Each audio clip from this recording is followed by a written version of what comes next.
Hi everyone, this is Diane.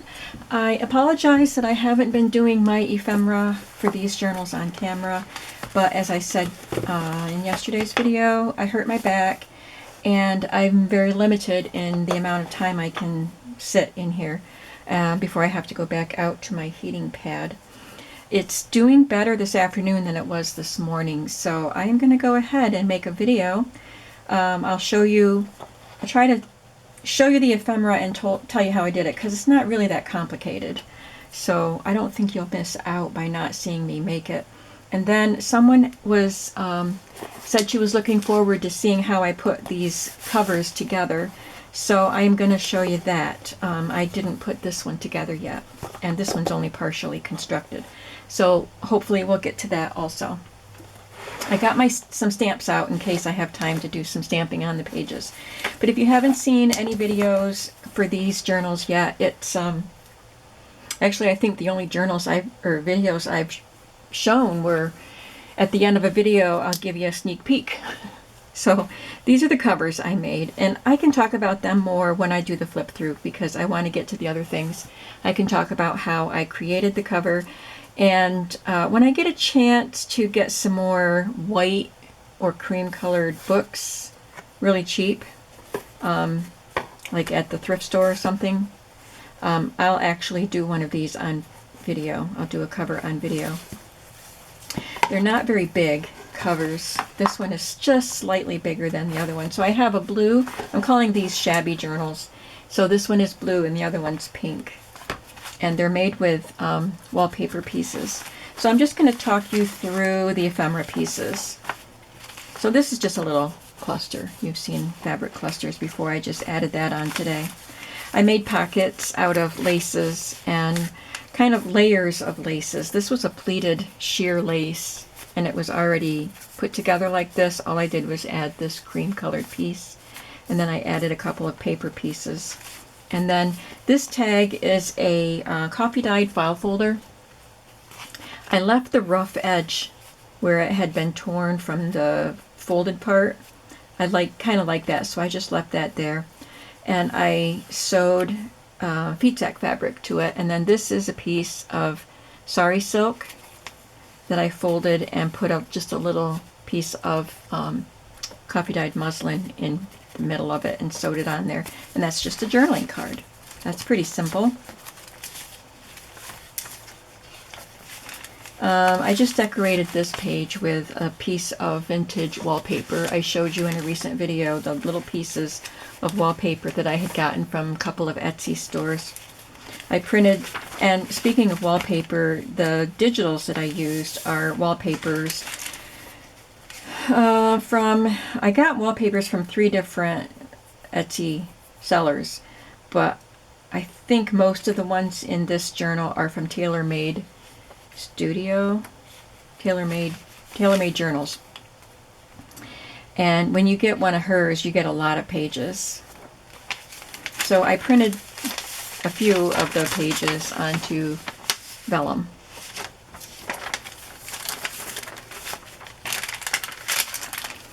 This is just a little, what they used to call lollipop flowers.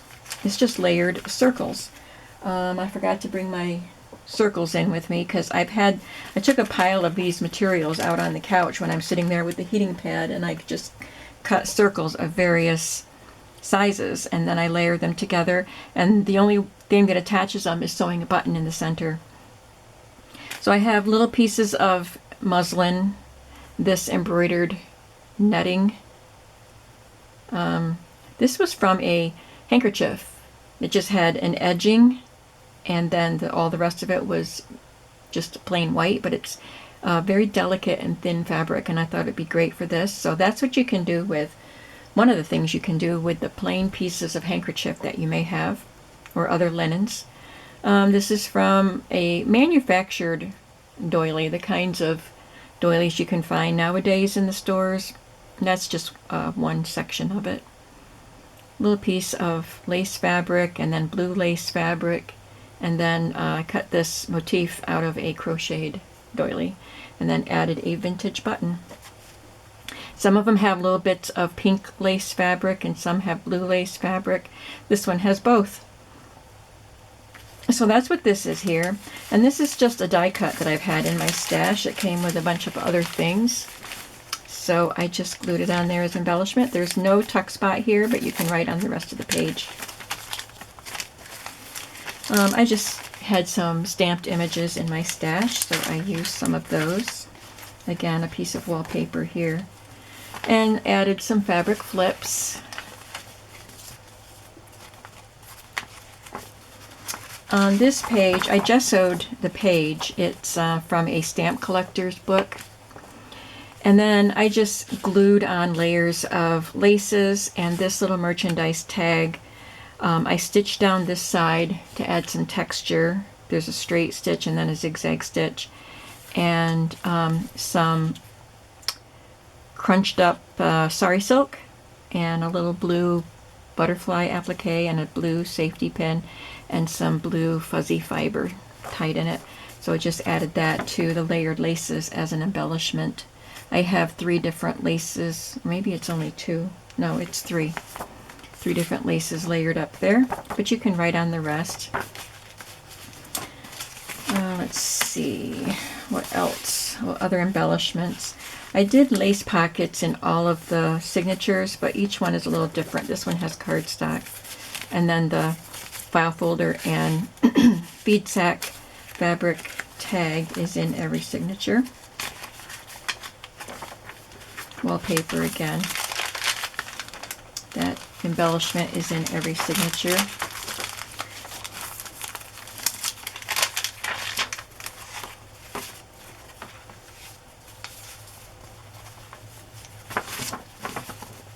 There's the layered lace and merchandise tag, and it's not a tuck spot, but you just have a little room left there to write.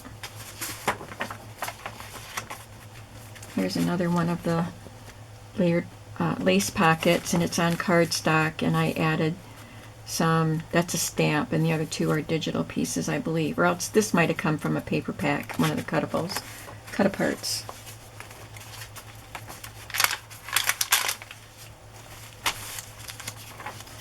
Oh, here's another of the embellishments that I made. I think I probably have to make a couple more items for the other signatures. But this is a glassine sack. It's a narrow, tall and narrow one. And I just took a piece of lace and wrapped it around and glued it.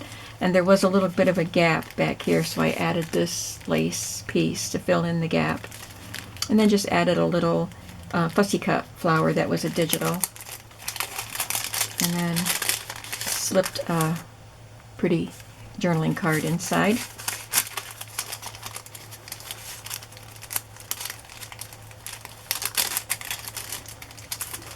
And folded down the top and just paper clipped it on. I used 2 paper clips because the lace adds weight to it, and I couldn't put the paper clip in the center, so to stabilize it I just used 2 pretty teardrop paper clips. And this one is, I showed you this one, it's a piece of a bridal dress, the sheer layer, and I just made a sack, zigzagged around the outside of it, and slipped a digital photo with a Tim Holtz botanical ephemera piece. I stitched it on so it wouldn't shift around in there. And then I slipped that in there and then just sewed some lace and little bits at the top. You can flip that up and add writing down here. So those are the embellishments that I made. I'll show you quickly what these look like. There's the pocket. So these all have pink instead of blue.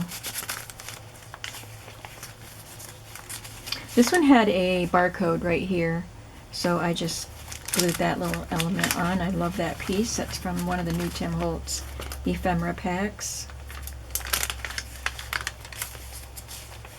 And instead of the gold pieces,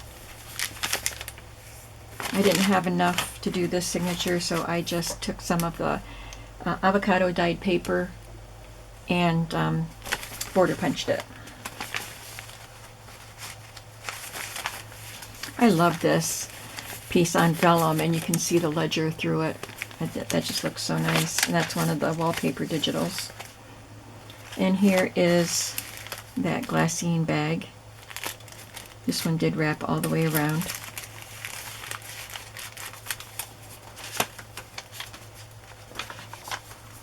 And this one has the wedding dress sheer bag on it.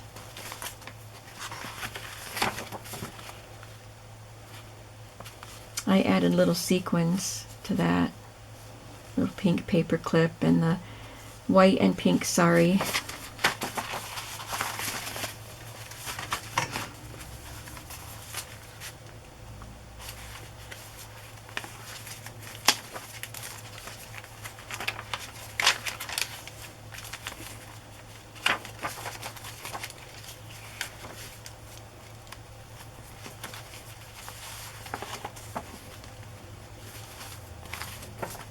So I think that the embellishments that I made for this are simple enough that you don't need to actually watch me create them.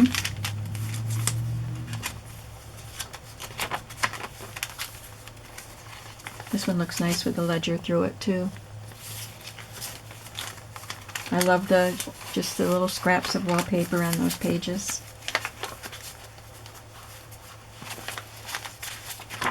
So now I'm going to put the covers together.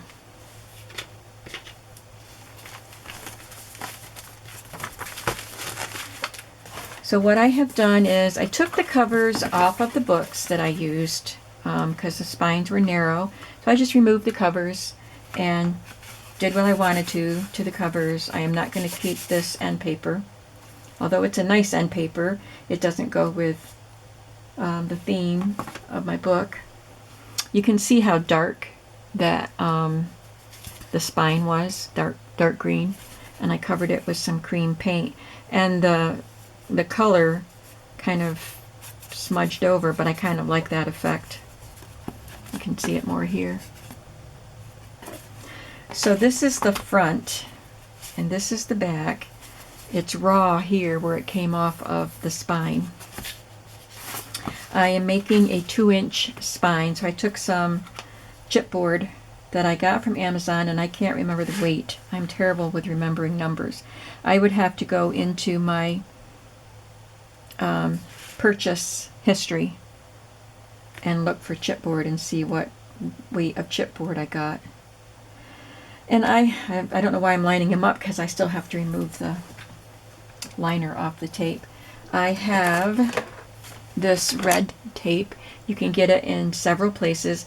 I have done videos of putting journal covers together more than once, but someone was interested in seeing how I was going to put these together, so I'm just going to do it on camera again. So I use this red tape. You can get it at Hobby Lobby, and it's different brands. Michaels has their own brand, I believe, and Hobby Lobby may by now. And Joann's has their own brand, but Joann's costs a little more. And I have gotten it from Amazon also when I needed to, when I couldn't get it out during the quarantine. So that's what I have.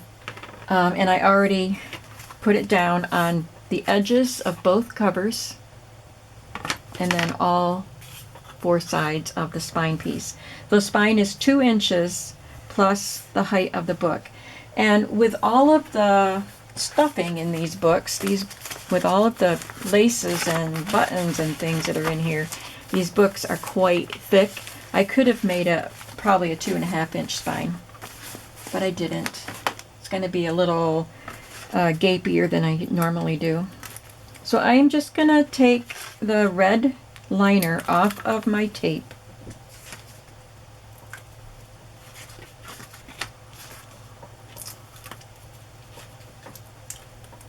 And this is just going to create a flat back spine, not a curved one.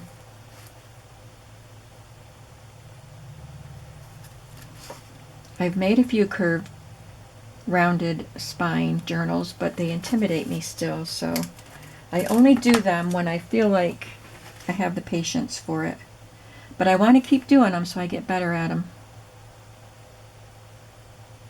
And with my back hurting the way it does, I know I'm not going to fuss with that. So I have it lined up on my grid so I know that they're all straight with each other. And I have a piece of Tyvek, which you can buy Tyvek envelopes at Office Supply. You can get them on Amazon. If you have post office envelopes, the flat rate or priority mail envelopes, don't take them from the post office. They frown on that. It's illegal.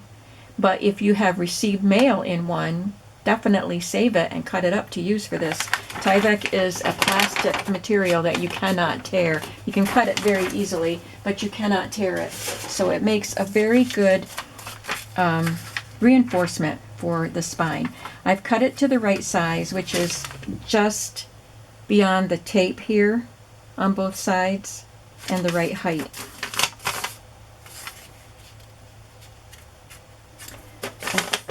Oh, I forgot. I cut it the same height as the other book, and this one's slightly shorter. And if it's a little shorter than the book, that's fine, because it's going to be covered up with fabric.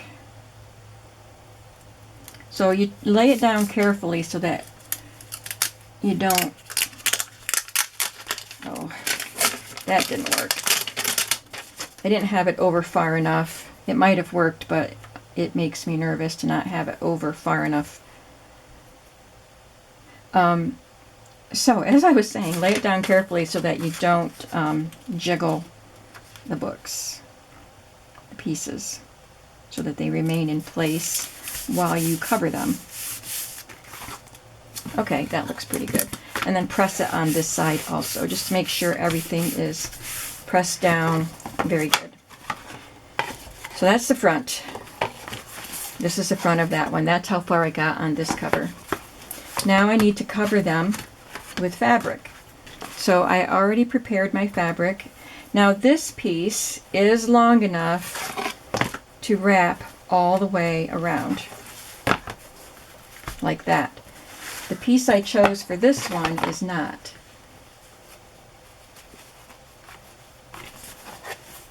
So I'm going to show you. It's almost, look how close it is, but it's not. So I'll show you how I will do that one. Let's do this one first. I'm going to cut some of this off. Obviously I'm not going to keep that end paper. It's a beautiful color, but again, it doesn't go with the blue very well, and it's a mess. It was a library book and it had stuff stuck all over it. Okay, I like to, this is just me, but I like to have the overlap down near the bottom. I think it's less obtrusive that way. Your stitches will be, you know, your signatures will be covering this part, but some of it will show. So I like to have, I glue up the short piece first, and then I glue this piece down so that the frayed edge is pointing down. That's just the way I like to do it.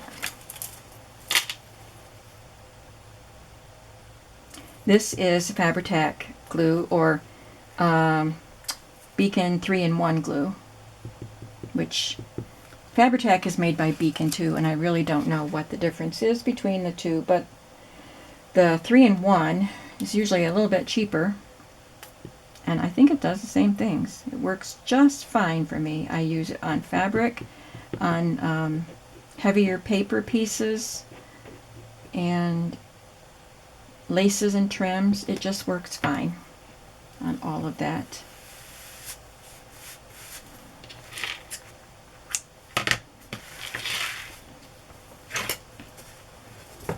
Now I'm going to put the glue on the part that will be on the outside of the spine.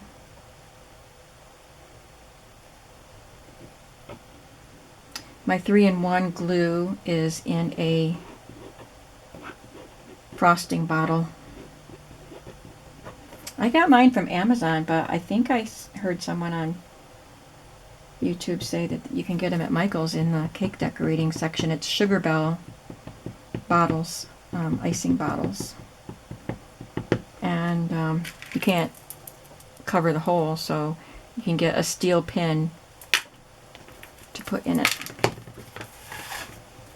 And it's running low. I've got another bottle that I'll have to fill it refill it with. So smooth it out. Don't bend your cover at all until this is dry. I didn't want to cover too much of that, and I don't think I did, so that's good.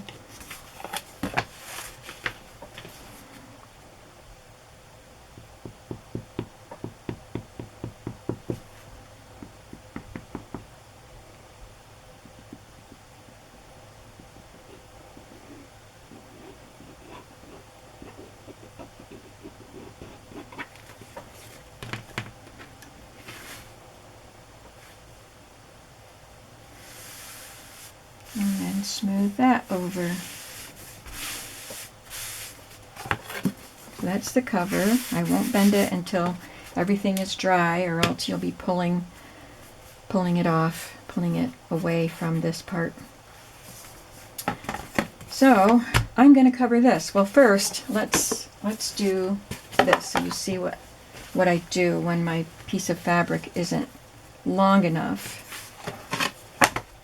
So for this, I'm going to cut it just so it comes around the edge like that.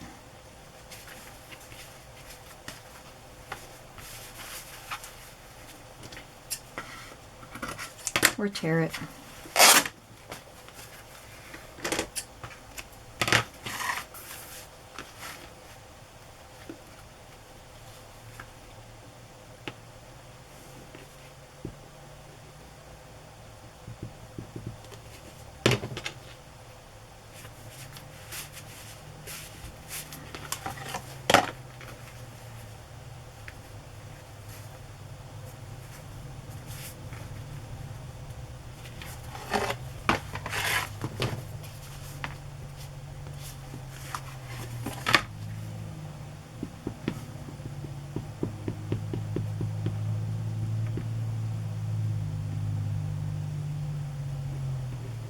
This is a nice thick piece of fabric. I love this fabric. I've been hoarding it.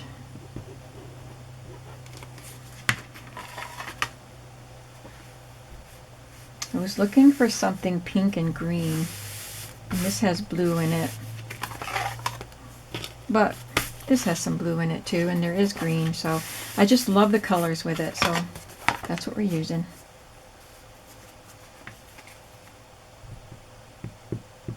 I try to put it on centered so that it's got the same width of overlap on the inside covers. And sometimes it's not centered perfectly, but I don't worry too much about it. Alright, so now I still have to cover this. So I just got a matching piece of fabric, coordinating piece of fabric, cut to the same width. Looks like that one's a little wider. But again, I'm going to cover it with paper so you won't know. And I cut it a little longer than I needed. And I'm going to glue it there. That's all there is to it. I like using fabric. I used to use paper on my spines, and then I learned that over time the paper will crack and wear through because you're opening and closing the book. And these are not manufactured books. These are handmade creations, and they might wear out quicker than a manufactured book. So I use fabric. I even used duct tape for a time, the pretty duct tape that you can buy, all those really pretty colors. And then one of the books that I made for myself, the duct tape started to pull back from the cover, and there was a sticky spot where the tape used to be as it pulled away. So I do not use duct tape anymore. Now we're going to cover the inside. And this is more green than blue, but I think it looks okay. So we're going to use this. So I just, instead of measuring, I just lay it down here. I've got thread sticking to the glue on my fingers. I just bring it to the edge where you can, the edge of the end paper that's already there, where I can still see it up at the top. And I want it to come over the fabric, but not all the way to the bend. So I'll just make a mark right there. Then I slide it up so it reaches all the way to cover the end paper. And then I just slide it this way so I can see where to mark it here. You could measure if you like to measure.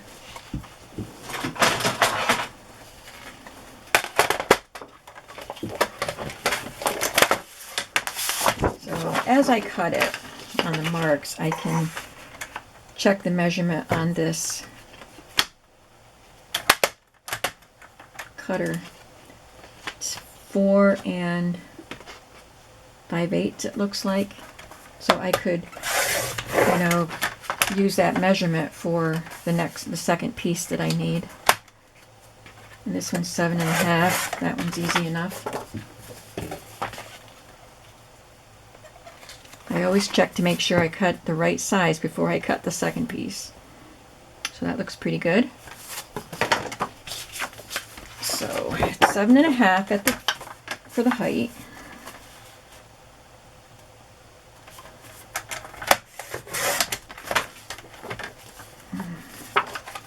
And I'll just do this.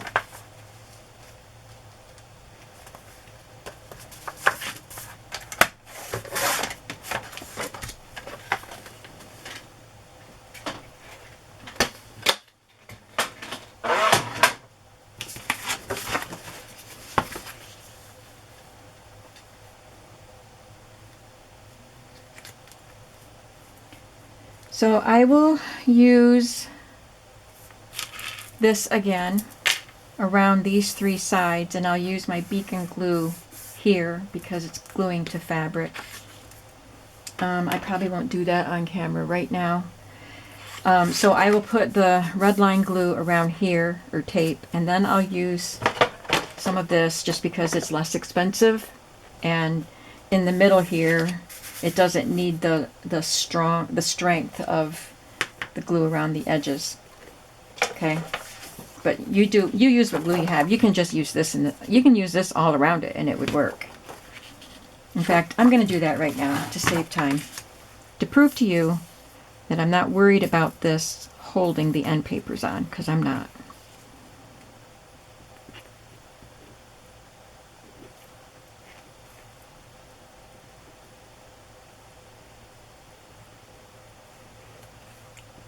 Pretty narrow stream of glue right now. It must be some clogging going on.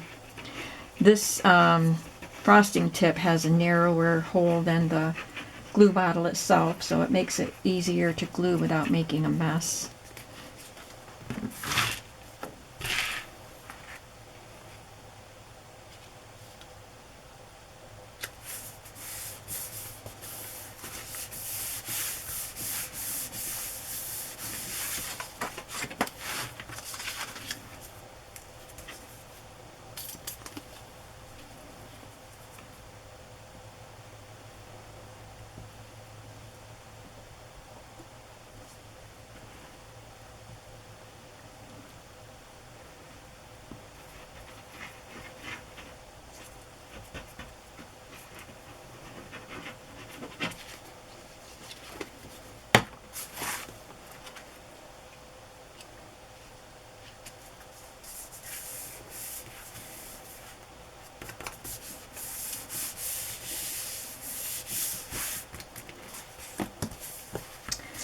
And now I have a raw edge on my fabric, which I can leave. I usually don't, but I might on this one because the edges of the wallpaper are torn, so I think the raw edge of the fabric would look fine. But just to show you, I often use rickrack or lace, or you could even use like a border punched paper or something. So a vintage rickrack would look nice here, just to cover up that raw edge. Oh, that does look nice, doesn't it? Maybe I will use that.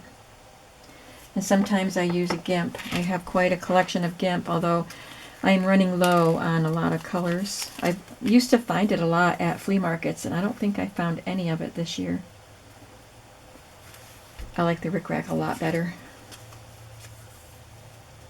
And if I don't put paper here, if I want to leave the end paper that came on the book, I will put something here to cover the raw edge of the fabric here. So you can't even really tell where the overlap is there. It helps to use a print.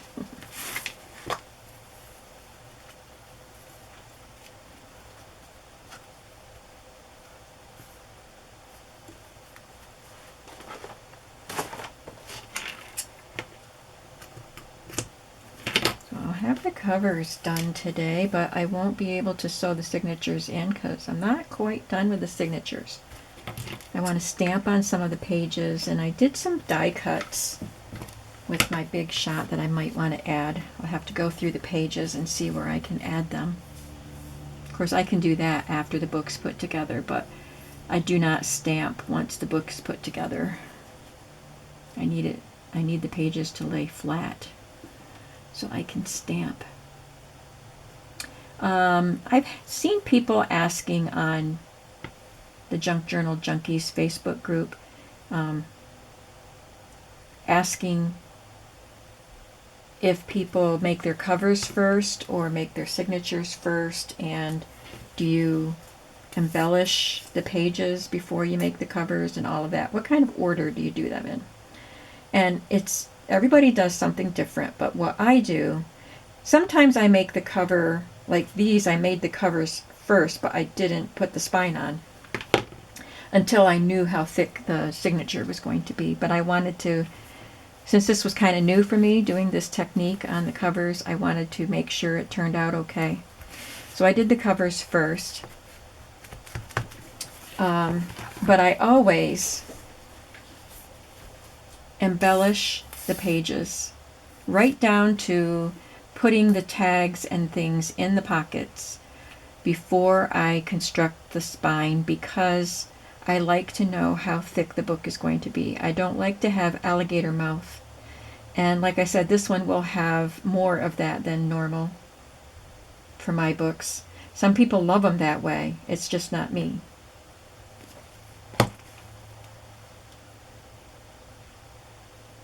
So where I usually use vintage book covers, so I have my book cover chosen. Sometimes I make covers out of fabric and folders and stuff like that.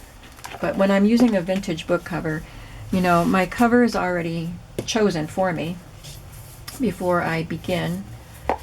But I do the signatures before I put the spine on.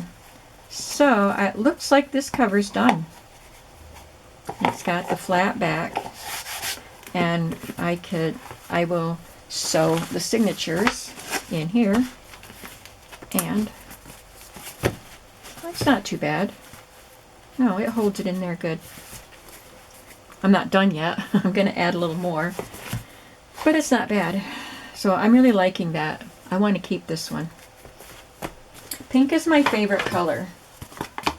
But there's something about this one. I just love this vintage wallpaper, and I only had a tiny little piece of it. And I just love the way it looks on this. And this is one that I just got in one of those little bags of scraps that I got from an Etsy store. So I'm really happy with the way these are coming out.